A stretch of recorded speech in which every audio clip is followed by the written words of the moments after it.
प्यारे विद्यार्थियों, आज हम कक्षा 9th की सेकंड पुस्तक कृतिका का प्रथम अध्याय फणीश्वर नाथ रेणु द्वारा रचित इस जल प्रलय में के पाठ के प्रश्न उत्तर देखेंगे। पहला प्रश्न है, लेखक के गांव में किन नदियों की बाढ़ से पीड़ित लोग आकर शरण लेते थे? तो उत्तर होगा कोसी, पनार और महानंदा। प्रश्न नंबर दूसरा है बच्चों, लेखक को बाढ़ पर लेख लिखने पर प्रथम पुरस्कार कब मिला? तो इसका उत्तर होगा हाई स्कूल पढ़ने के बाद में। हाँ बच्चों, जब फणीश्वर नाथ हाई स्कूल पढ़ लिए थे उसके बाद में ही उन्होंने ये प्रथम पुरस्कार मिला था। प्रश्न नंबर 3 देखेंगे, लेखक को बाढ़ का प्रत्यक्ष अनुभव कहाँ हुआ? तो उत्तर होगा पटना में। प्रश्न नंबर 4 देखेंगे, रिक्शे वाले ने हंसकर क्या कहा? उत्तर होगा अब कहाँ जाइएगा। प्रश्न नंबर 5 देखेंगे, लेखक रिक्शे पर बैठकर क्या देखना चाहते थे या क्या देखने निकले? तो उत्तर होगा पटना का बाढ़ का पानी।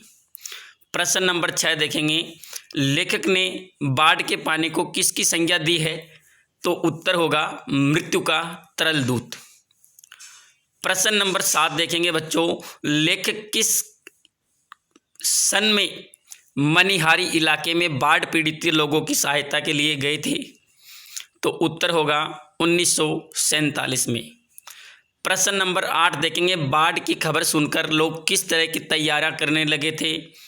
तो उत्तर होगा बाढ़ की खबर सुनकर लोग अपनी और अपने परिवार की सुरक्षा के लिए प्रयत्नशील हो गए।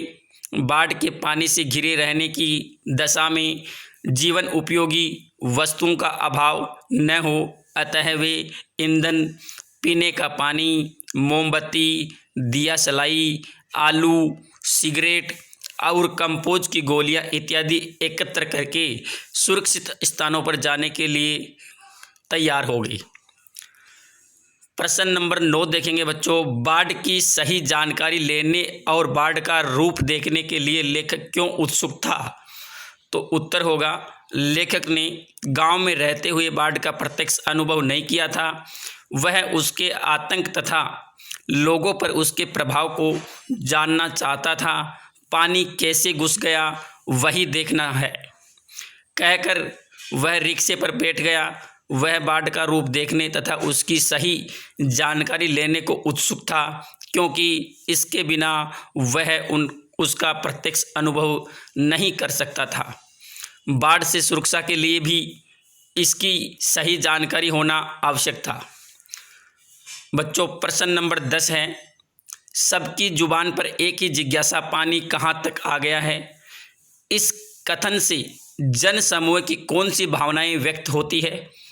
उत्तर होगा पटना में बाढ़ आने पर लोग विभिन्न वाहनों द्वारा अथवा पैदल ही पानी देखने जा रहे थे, आ रहे थे। सबकी एक ही जिज्ञासा थी कि पानी शहर में कहाँ तक आ गया है। इस कथन से लोगों के मन में अनेक भावनाएं व्यक्त होती हैं। वह बाढ़ से भयभीत थे, आतंकित थे। बाढ़ का पानी नगर को संकट में डाल सकता था और जन धन की हानि पहुंचा सकता था। इससे लोगों की सतर्कता तथा सावधानी भी व्यक्त होती है। बाढ़ की सही जानकारी करने वह नगर तथा नगरवासियों की सुरक्षा कर सकते थे।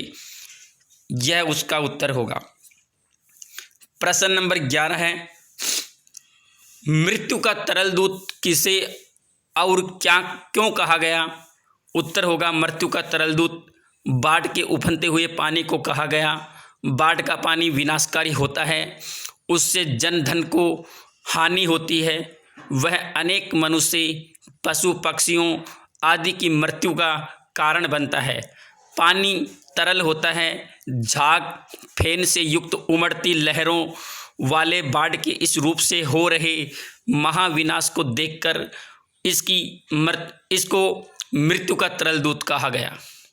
बच्चों, प्रश्न नंबर 12 देखेंगे, खरीद बिक्री बंद हो चुकने पर भी पान वाले की बिक्री अचानक क्यों बढ़ गई? बच्चों, यहाँ पानी नहीं है, पान है। उत्तर देखेंगे, पुनपुन में बाढ़ आई हुई थी, पटना डूब रहा था, दुकानदार अपने सामान की सुरक्षा में लगे थे, उसका ध्यान सामान बेचने पर नहीं था, ग्राहक भी बाढ़ के बारे में जानने को उत्सुक थे तथा चीज़ें खरीदने में रुचि नहीं रखते थे, अतः खरीद बिक्री बंद थी। पान की बिक्री अवश्य बढ़ गई थी। लोग बाढ़ देखने आ जा रहे थे, रेडियो पर होने वाले घटनाएं सुन रहे थे तथा बाढ़ समय बिताने के लिए बार बार पान खरीद रहे थे। प्रश्न नंबर 13 देखेंगे बच्चों, जब लेखक को यह एहसास हुआ कि उसके इलाके में भी पानी घुसने की संभावना है तो उसने क्या क्या प्रबंध किए? उत्तर होगा, लाउड स्पीकर पर हुए ऐलान को सुनकर लेखक को निश्चय हो गया कि पानी उनके निवास के आसपास घुस सकता है। उसने तुरंत पत्नी से रसोई गैस के बारे में पूछा। उसने खाना बनाने के लिए ईंधन, गैस, केरोसिन स्टोव की व्यवस्था की। बिजली जाने की स्थिति में प्रकाश के लिए दियासलाई तथा मोमबत्ती तथा भोजन के लिए आलू और पीने के पानी का प्रबंध किया। समय बिताने के लिए कुछ पत्र पत्रिकाएं भी खरीद ली। नींद लाने के लिए कंपोज की गोलियां खरीद ली। पानी अधिक बढ़ने की अवस्था में मकान की छत पर जाकर रहने का प्रबंध कर लिया। बच्चों 14 नंबर का प्रश्न है, बाढ़ पीड़ित क्षेत्रों में कौन कौन सी बीमारियों के फैलने का आशंका रहती है? यानी बाढ़ पीड़ित क्षेत्रों में कौन कौन सी बीमारियां फैलती हैं?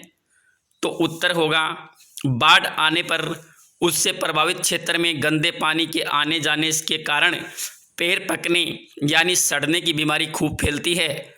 पीने का पानी की व्यवस्था न होने से उल्टी, दस्त, हैजा इत्यादि बीमारियां भी फैल जाती है। गंदगी तथा मच्छरों के बढ़ने के कारण मलेरिया, सर्दी, जुकाम जैसी बीमारियां भी हो सकती है।